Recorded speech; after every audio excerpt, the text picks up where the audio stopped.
Welcome to Shri Shri food. આજે આપણે બનાવીશું મેથીની ભાજી. ભાજી તો ઘણી અલગ અલગ મળતી હોય છે, જેમ કે આપણે મૂળાની ભાજી પણ બનાવી શકાય છે, પાલકની ભાજી પણ બનાવી શકાય, તાંજળિયાની ભાજી પણ બનાવી શકાય, પણ આજે આપણે મેથીની ભાજી બનાવીશું.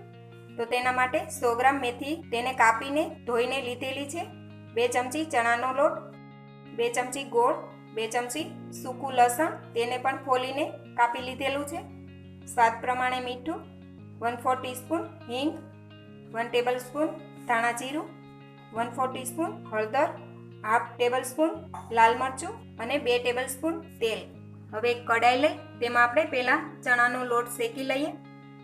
ચણાના લોટને આપણે 1 થી 2 મિનિટ માટે શેકીને તૈયાર કરીશું અને તેને આ રીતે હલાવતા રહેવું. લોટ શેકાઈ ગયો છે, તેને એક બાઉલમાં લઈ લઈએ. હવે તે જ કડાઈમાં આપણે 2 ટેબલસ્પૂન તેલ એડ કરીશું. થોડું તેલ ગરમ થાય એટલે તેમાં લસણ નાખીશું. ભાજીની અંદર આપણે જેટલું લસણ વધારે નાખીશું એટલો ભાજીનો ટેસ્ટ વધારે સરસ આવે છે. આ રીતે લસણનો થોડો કલર બદલાય ત્યાં સુધી તેને થવા દઈશું.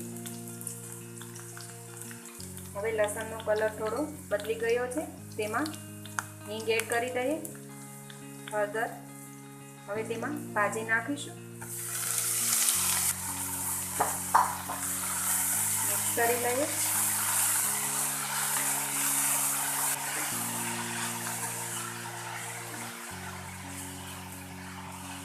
હવે તેમાં સ્વાદ પ્રમાણે મીઠું એડ કરીશું, ગોળ નાખીશું. ગોળ ન નાખવો હોય તો ખાંડ પણ એડ કરી શકાય છે. લાલ મરચું પાવડર, ધાણા જીરું, બધું બરાબર મિક્સ કરી લઈએ.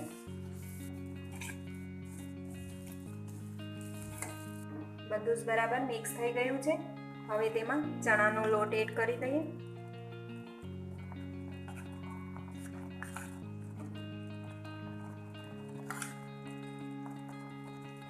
તેને આ રીતે ઢાંકીને 1 મિનિટ માટે ચડવા દઈશું. 1 મિનિટ બાદ તેને ચેક કરી લઈએ. બધું બરાબર મિક્સ કરી લઈએ. એ પહેલાં જો તમે હજી સુધી અમારી ચેનલ સબસ્ક્રાઈબ નથી કરી તો પ્લીઝ અહીંયા ક્લિક કરો એટલે સબસ્ક્રાઈબ થઈ જશે અને બેલ આઇકન પર ક્લિક કરશો એટલે તમને અમારા નવા વિડીયો મળતા રહે. અને વિડીયો પસંદ આવે તો પ્લીઝ લાઈક પણ કરો અને તમારા ગ્રુપમાં શેર પણ કરવાનું ભૂલતા નહીં. હવે મેથીની ભાજી એકદમ બનીને તૈયાર છે. મેથીની ભાજી બનાવવામાં બિલકુલ ટાઈમ નથી લાગતો. ગેસ બંધ કરી નીચે ઉતારી લઈએ.